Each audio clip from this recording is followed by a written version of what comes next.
This was the wild, wild west of the video game times. This is one of my questions I did want to ask you. The jump from id Software. First of all, what was id Software like? Because this was a very small team of 6 people. What was it like working with John Carmack and Romero? What was that atmosphere? I want to know what the gaming industry was like working in it at the time. Okay. It eventually, so Microprose Software was a lot like a frat house. There's a bunch of guys who all got along. We'd like hanging out after hours. We'd go to lunch together. We played games together. We played each other's games. We'd talk. Everything was friendly, but we were all kind of doing our own things. We each had our own major, so to speak. Okay, we're right. Now Ensemble Studios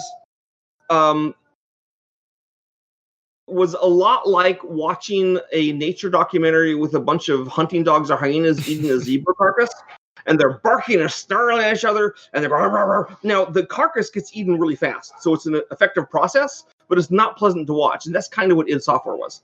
Sometimes it was cool, right? There was good things, but everyone had personality traits that they had, some that were fun and some that weren't fun. Yeah, And also the big problem that Ensemble Studios id Software eventually had was they brought in a guy, he was actually a designer, who was a snake in the grass, whose purpose was to who considered his enemies to be other rivals inside the company instead of other companies. Right. So let me tell you one story of this guy. So American McGee used to work for us. Okay. Yes. So we'll call him Snake. That's a great name. He's not as cool as Snake Plissken is. Yeah. So one of the things that would happen a lot is that people would decide is that there was this bit flip that John Romero would do, and sometimes John Carmack, where if the bit is 1, then you're super good, we love everything you do, and if the bit randomly flipped back to 0, then you're bad, everything you do is bad. So American McGee was on the bad side of the bit flip briefly. Okay, I never was. There was, for some reason, they always were kind of afraid to do the flip on me, right? So American McGee is on the downside. And so John Carmack says, look, you have to learn how to do Quake levels properly. So go and listen to Snake, and he's our best level designer. He'll teach you how to do levels properly. And do what he says, and then you'll be an amazing level designer again. So American McGee says, got it. So he went and talked to Snake, and Snake says, do A, B, C, D. He's very specific about what to do.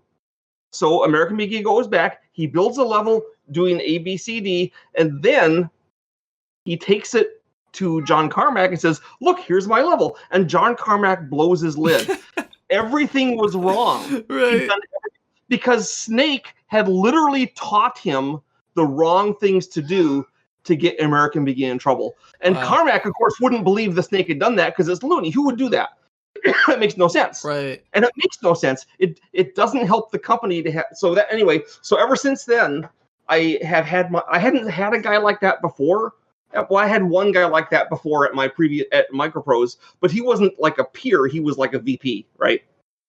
And he sucked. So, all right. But this was a peer that was doing that. And so from then on, I'm always super watchful for those guys. And we had a hiring process at Ensemble was so rigorous that we never got any. But man, that guy, because of this one guy, Snake, id Software lost American McGee, John Romero, Sean Green, Michael Abrash, eventually Adrian Carmack and Paul Jaques, who I brought in as my replacement. That's what he did. And after that, that's when Spectrum Holobyte came in and just took it over. And basically he literally destroyed the company. It's like a Trojan horse. Yes. He didn't have a junior guy. And he ruined it. So now Ensemble, Ensemble Studios felt like a family. And I mean a family in that everyone is working together. It's not just that we're all friends doing things like at a Microprose. We are a team, and we're everyone works together as a little cog in a corpuscle in the Ensemble Studio body, and got along great and did everything together. And it was super effective.